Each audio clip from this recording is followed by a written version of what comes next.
여러분, 현대인들이 가장 듣고 싶어하는 말이 뭘까요? 여러분은 어떤 말을 가장 듣기 원하십니까? 저 사람 참 유능하다. 일 참 잘한다. 참 성공했네. 혹시 이런 말 아닙니까? 실제 우리가 살아가고 있는 이 세상에서는 그 사람의 스펙, 연봉, 성과, 재산, 외모 이런 것들로 사람들을 평가하잖아요. 20세기의 대표적인 심리학자인 에릭 프롬의 희망의 혁명이란 책을 보면 현대인들을 병들게 만드는 인간의 평가 기준이 세 가지가 있대요. 첫 번째가 소유예요. 사람의 가치를 얼마나 가지고 있는가, 그 사람의 학벌, 재산, 물건, 스펙 이런 것들 얼마나 가지고 있느냐로 판단하는 거예요. 그래서 존재보다 소유에 집착하게 해서 소유가 곧 성공이고 안전이다 이렇게 믿게 하는 것, 이게 현대인들을 병들게 한다는 거예요. 두 번째가 소비예요. 현대인은 얼마나 소비하는가로 자신의 가치를 증명하려고 하는데, 더 좋은 것, 더 새로운 것을 사야 나의 가치를 높일 수 있다 이렇게 믿고 있는 거죠. 그래서 내 소비 수준이 내 신분이다 이렇게 믿고 있는 거예요. 이게 병들게 하는 두 번째다. 그리고 마지막 세 번째가 성취와 효율성입니다. 성과, 실적, 효율성, 생산성 이런 걸로 인간을 평가하는 거예요. 인간의 내면보다 그 사람이 얼마나 능력 있는가, 얼마나 일을 열심히 잘 하는가 이걸로 그 사람을 평가하는 거예요. 그래서 내가 유용해야 나는 존재 가치가 있다 이렇게 믿고 있는 거죠. 그래서 이런 생각을 가지고 있으니까 현대인들이 병들고 있다는 거예요. 여러분, 생각해 보면 오늘날 우리가 그렇게 듣고 싶어하고 부러워하는 단어들 있잖아요. 그게 뭡니까? 능력 있다, 성공했다, 출세했다 이런 말인데, 사실은 이런 단어들이 실제적으로는 우리를 병들게 하고 있는 단어들이라는 거예요. 그러니 여러분, 마냥 성공과 출세를 바라고 능력 있는 사람 되기를 꿈꾸는 것이 아니라 우리가 반드시 물어야 할 것이 있습니다. 그게 뭐냐면 첫 번째로 무엇을 위한 유능함인가, 이걸 물으셔야 돼요. 5절 말씀 한번 봐보겠습니다. 우리가 보니 이 사람은 전염병 같은 자라 천하에 흩어진 유대인을 다 소유하게 하는 자요 나사렛 이단의 우두머리라. 이 더둘러가 바울을 고발하면서 쓴 표현인데, 저 바울은 전염병 같은 자고 세상을 소유하는 자이며 나사렛 이단의 우두머리다 이렇게 고발하고 있는 거예요. 이 말하는 사람이 누구예요? 그 시대 최고의 변호사 더둘러예요. 그리고 그 옆에는 종교 권력의 정점에 서 있는 대제사장 아나니아가 있고, 그 위로는 로마 제국의 권력자인 총독 벨릭스가 있어요. 더둘러를 생각해 보면 아마 어렸을 때부터 공부를 매우 잘했을 거예요. 정말 공부를 잘했고 엄청 똑똑했을 거예요. 그래서 우리로 치면 명문대 입학하고 명문대를 졸업하고 그리고 상당히 성공률이 높은 변호사가 된 거예요. 아주 유명한 로펌의 변호사가 된 거예요. 사람들 사이에 가장 신망이 두터운 변호사, 성공률이 매우 높아.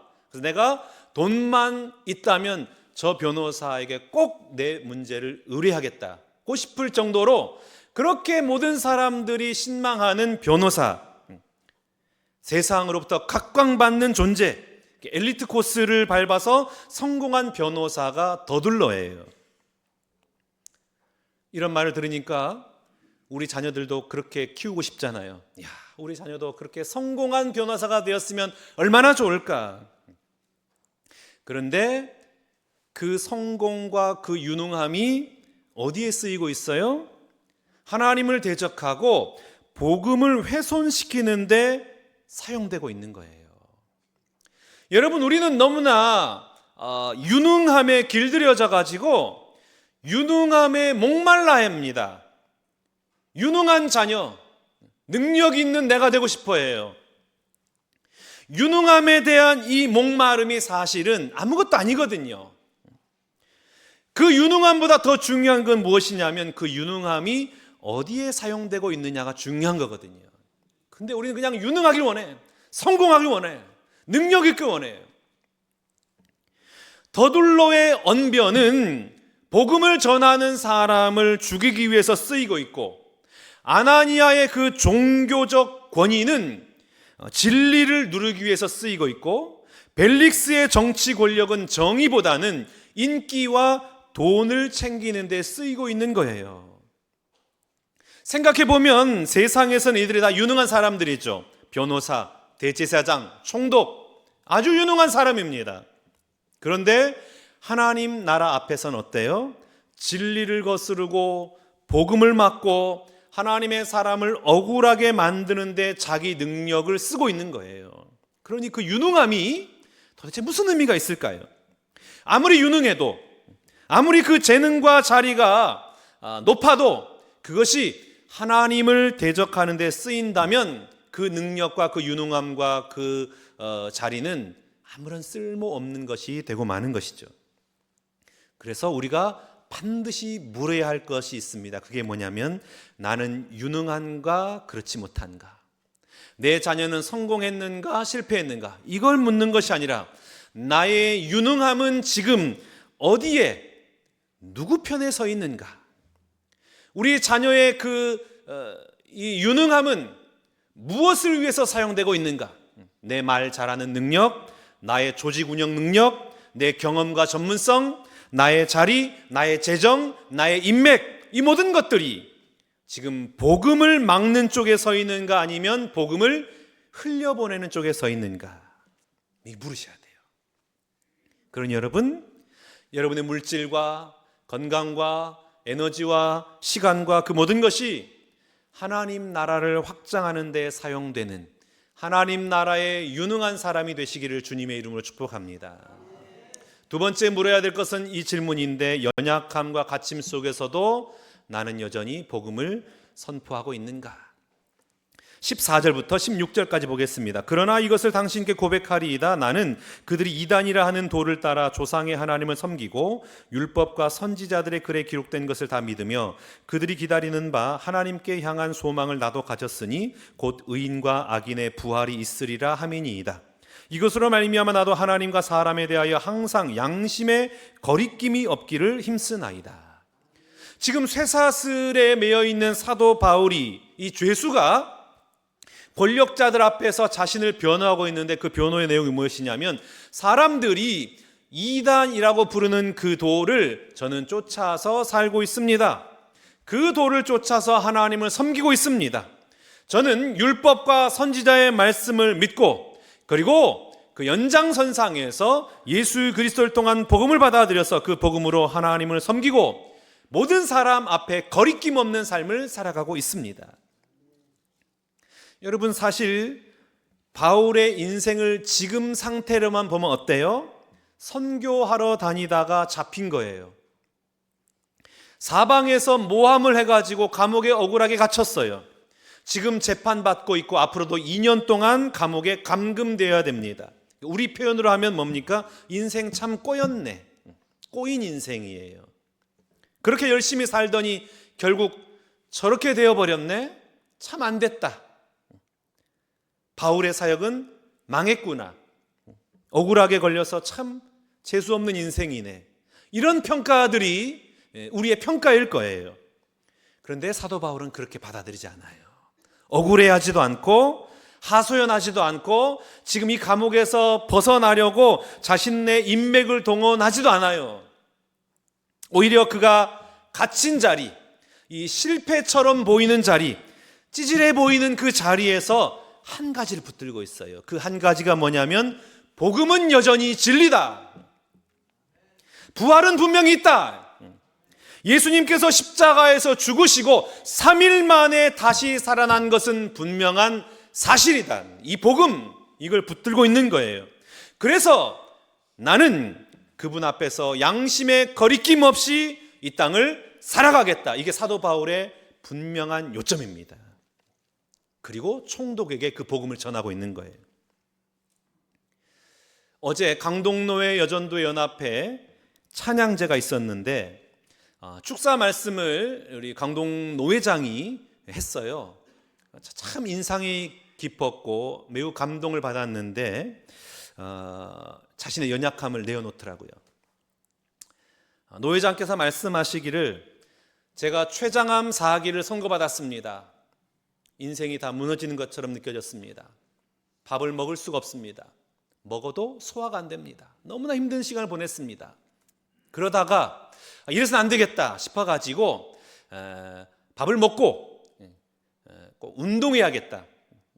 너무 연약해지니까 밥을 먹은 이후에는 1시간 반드시 운동해야겠다. 그런데 면역력이 없으니까 밖에 나가면 안 되니까 집안에서 운동을 하는 거예요. 1시간 동안. 그 방 안에 1시간 동안 돌아다니면 운동이 되겠습니까? 안 되죠. 그러니까 뭘 했냐면 춤을 추기 시작했대요. 1시간 동안 기쁜 찬양을 틀어놓고 막 춤을 추는 거예요. 우리 그 버스 타면 이렇게 다 이렇게 춤을 치시잖아요. 점잔을 떨고 계시네요. 그렇게 막 춤을 췄던 거예요. 막 찬양을 틀어놓고 막 이렇게 춤을 췄대요. 1시간 동안. 그러면서 하신 말씀이 제가 항암 복음 댄스 전파자가 되겠습니다. 아주 긍정적으로 저는 춤을 추면서 찬양하겠습니다. 너무 멋지지 않나요? 이게 복음의 힘이에요. 자신의 연약함과 치부를 드러내면서 뭘 선포해요?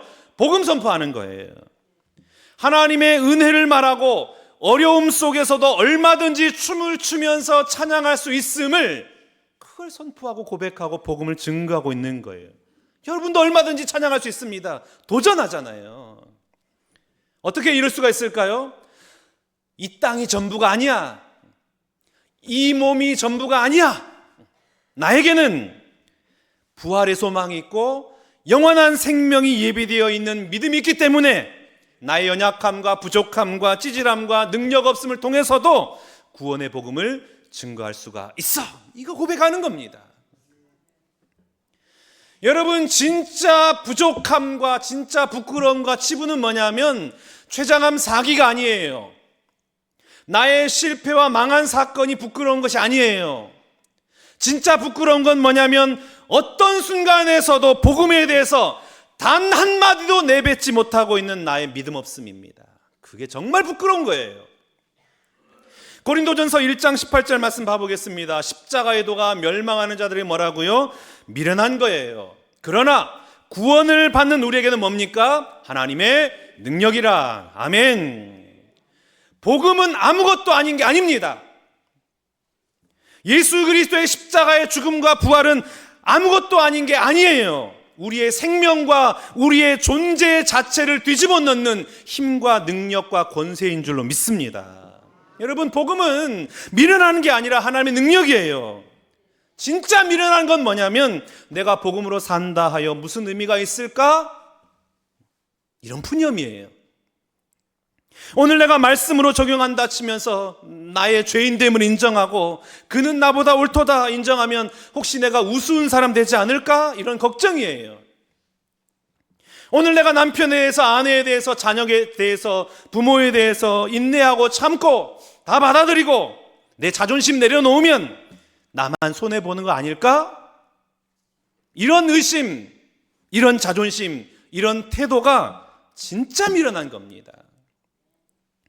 여러분, 우리가 자존심 때문에 인생을 얼마나 많이 그르칩니까? 그 자존심, 그 얄팍한 자존심 세우려고 인간관계 무너지고 자기 인생 무너뜨리고 정말 좋은 게 내차버리고 그 상대방에게 상처 주고 그 얼마나 관계를 망치는 일이 많이 있어요.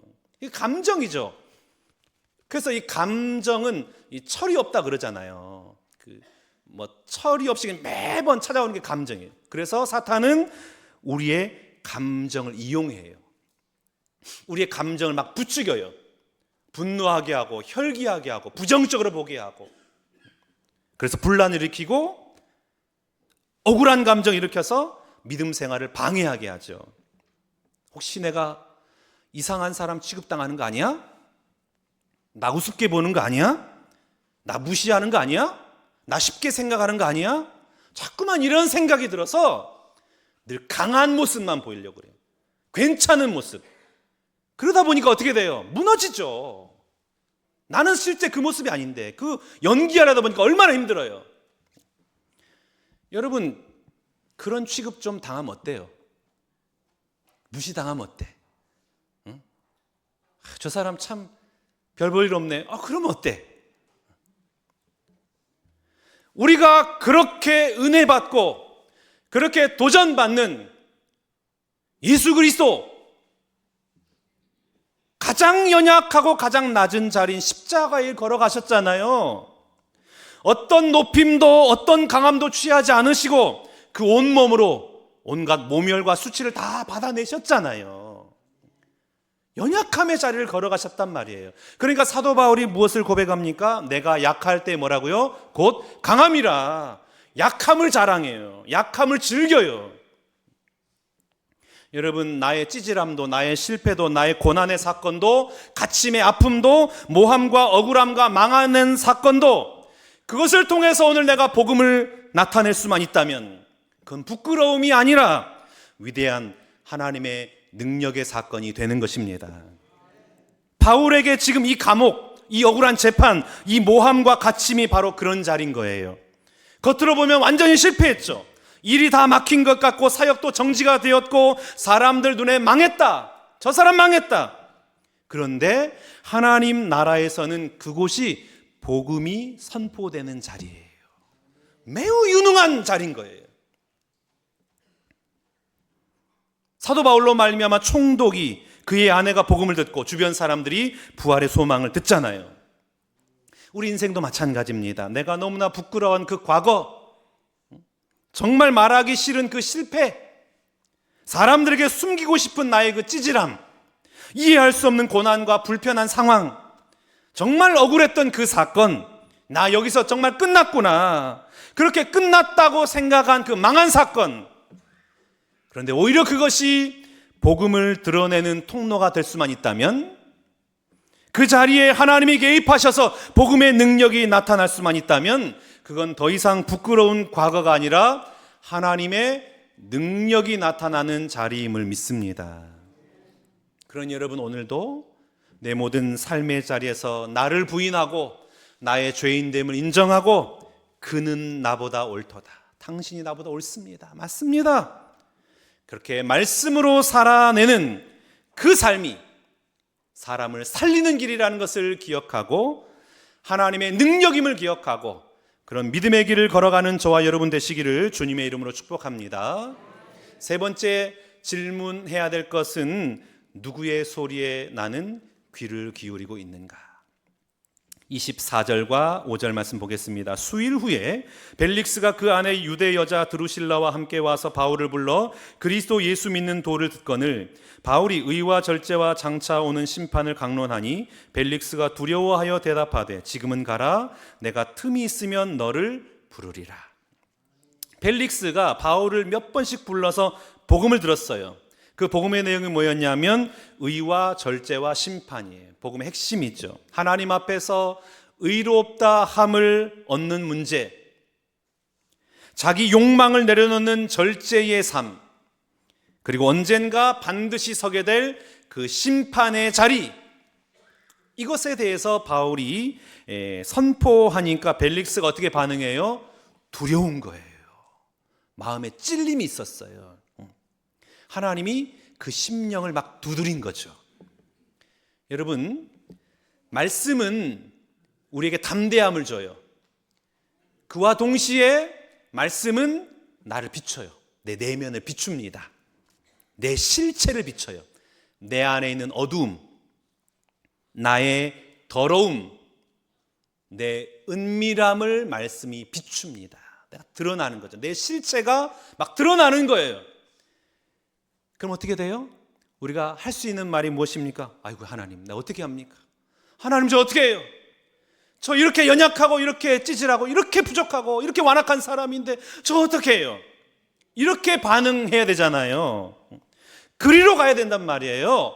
그런데 벨릭스가 어떻게 반응을 합니까? 지금은 가라, 지금은 가라, 내가 틈이 있으면 너를 부르리라. 내 존재의 변화를 이룰 수 있는 좋은 기회를 지금 놓쳐버리고 있는 거예요.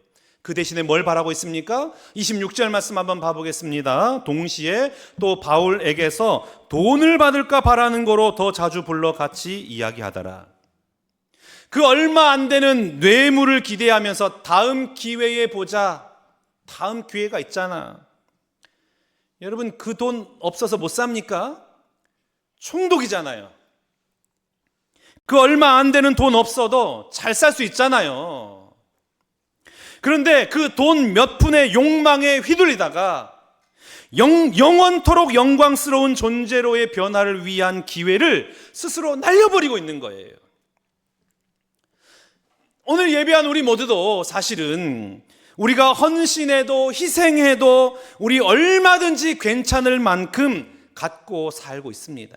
물론 안 그런 분도 계시겠지만 대부분이 그렇게 살고 있다고 봐요. 얼마든지 살 수 있어요. 그 돈 몇 푼 없어도. 그런데 그것 놓치지 않으려고, 그것 잃어버리지 않으려고 우리는 스스로 존재의 변화를 위한 기회를 매일 놓친단 말이에요. 다음에 지금 아니고 나중에. 우리 하나님 앞에 제일 하는 말이 뭡니까? 하나님, 지금 좀 바빠요. 애들 다 크고 났어요. 이번 프로젝트 끝나면요, 은퇴하고 여유 생기면 그때 할게요. 우리 입버릇처럼 하는 내뱉는 말들이잖아요. 그런데 여러분, 그 나중에가 쌓여가지고 결국에는 아무 일도 일어나지 않는 경우가 너무 많은 거예요. 나중에 하다가 아무것도 없단 말이에요.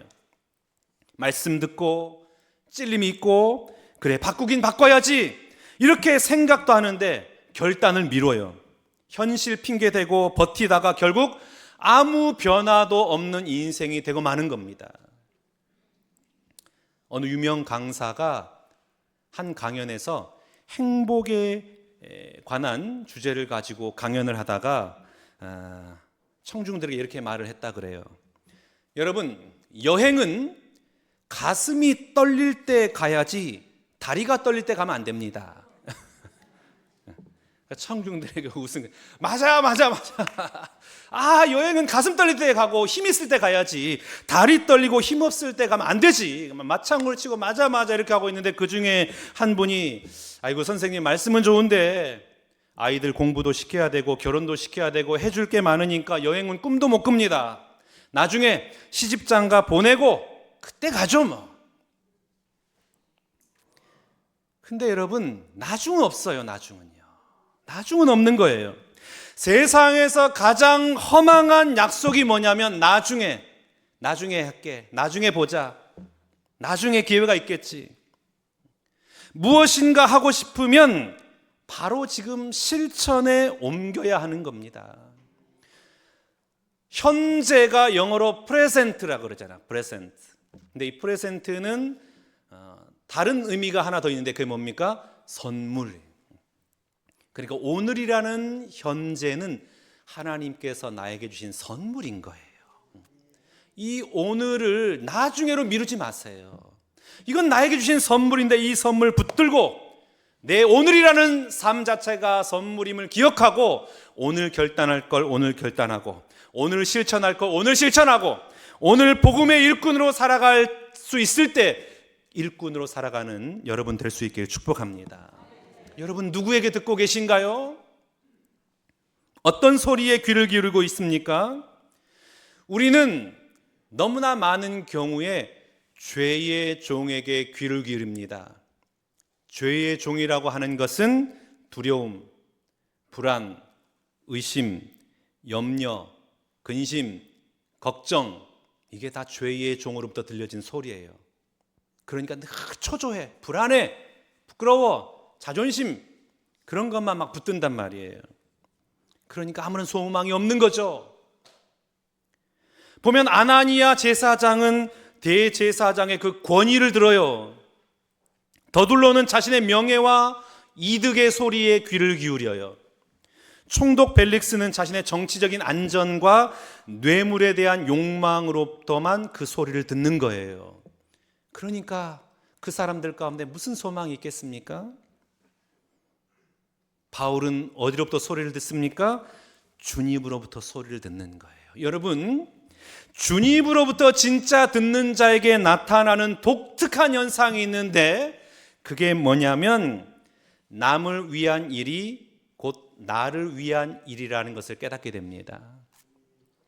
누구를 섬기는 일이 곧 나를 위한 일이라는 것을 깨닫게 돼요.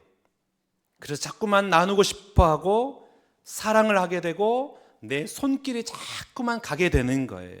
그게 바로 내 행복이 되는 거예요. 그래서 여러분, 사도 바울이 왜 그토록 자신의 목숨을 걸고 복음을 전합니까? 예수의 말씀이 들어오니까 사랑이 가득 찬 거예요. 내 안에 사랑이 있어. 만나는 사람마다 그냥 도와주고 싶고 격려하고 응원하고 위로하고 싶은 마음이 사도 바울 가운데 일어난 거예요. 그래서 여러분, 대가를 바라지 않는 사랑 자체가 나를 가장 행복해 하고 나를 가장 아름답게 만든다라는 것을 믿는 사람보다 더 위대한 사람은 없는 거예요. 오늘 하나님께서 우리에게 묻고 계십니다. 너는 누구의 소리에 귀를 기울이고 있느냐? 사람들의 평가의 소리에 반응하고 있느냐? 돈과 자리와 안전을 지키라는 소리에 반응하고 있느냐? 지금 아니야, 나중에, 이렇게 미루게 만드는 속삭임에 귀를 기울이고 있느냐? 아니면 회개를 부르시는 성령의 음성, 말씀을 통해 내 죄를 드러내시는 하나님의 음성, 영혼을 향해 울고 계시는 예수님의 음성에 반응하고 있느냐? 이렇게 묻고 계세요. 사랑하는 우리 신관계 성도 여러분, 내가 오늘 예수님께 귀를 기울이고 주님의 음성을 들어도 실패하기도 합니다. 넘어지기도 해요. 힘든 일을 경험하기도 합니다. 그러나 주님은 그때도 우리에게 말씀하세요. 괜찮아. 내가 너와 함께 할 거야. 포기하지 마. 낙심하지 마. 내가 너를 꼭 붙들어 줄 거야. 이게 바로 주님으로부터 음성을 듣는 자들이 가질 수 있는 놀라운 하늘의 평안과 위로입니다. 그런 주님의 음성을 듣는 여러분 될 수 있기를 축복합니다. 오늘도 나를 향하여 말씀하시는 주님의 말씀이 내 온 몸에 스며들어 가지고 그 복음의 말씀으로 이 땅을 살아내는 저와 여러분 될 수 있기를 축복합니다. 그래서 하나님 나라의 유능한 사람이 되어서, 정말 하나님 나라의 유능한 일꾼이 되어서 하나님의 영광 나타내는 저와 여러분 모두가 다 되시기를 주님의 이름으로 축원합니다. 우리 다 함께 일어나셔서 찬양할까요?